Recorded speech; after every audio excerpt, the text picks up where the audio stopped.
not what we think it is. As we've seen, it's not telling someone what to do, it's not instructing, and it's not giving advice. When I went to my first interview as head coach of a professional cricket team, I had worked as a business coach and as a mental conditioning coach in professional sport, but never actually as a cricket coach. It was to coach the Rajasthan Royals in the Indian Premier League, a team that had not finished higher than 6th place in their previous 4 years. One of the main reasons for these low results was that the owners only spent about half the allotted salary cap on players, so simply did not have the big name and highly paid players that all other 8 teams had. On the interview panel was Sir Clive Woodward, the ex-English Rugby World Cup winning coach of 2003. He said, "So I believe you're not actually a cricket coach?" To which I answered, "That's correct."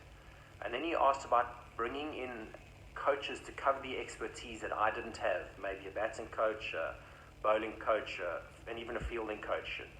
He correctly stated that these coaches would probably be more experienced than me, and asked if I saw a problem with this dynamic, and if so, how I would go about leading people who were actually more senior to me in the coaching world. I told him there wouldn't be a problem, because one prerequisite of accepting the job was that I wanted no batting coach, no bowling coach, no fielding coach, and no fitness trainer. I didn't want any so-called experts in the support staff.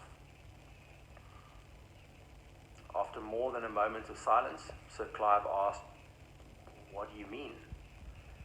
And I said that you'll be giving me a team of 25 players from 5 different countries who played under 20 different coaches and 20 different captains in this year alone, and that together would probably have had over 1,000 games of T20 experience. That's the expertise I would use to run the entire campaign. I would harness the collective intelligence of that playing group. In harnessing this player intelligence, I would use a collaborative or facilitative approach and would employ coaching as the primary method of helping the team and individuals to learn and perform. So, as a non-cricketing expert, at least at that level, my role would be to build trust, connection, and relationships with players, to create a comfortable, happy, open environment where players were free to offer and exchange ideas rather than me tell them what to do, and in which I would serve players and their development needs and not my own interests.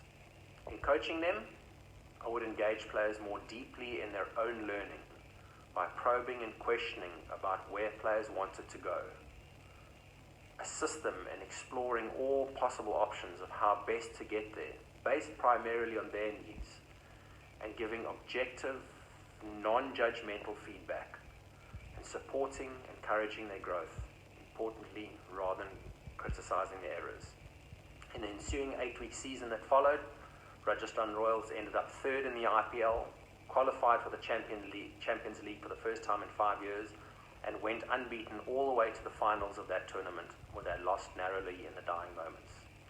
So, in a way, a coach in the knowledge era can be likened to a navigator in racing car driving.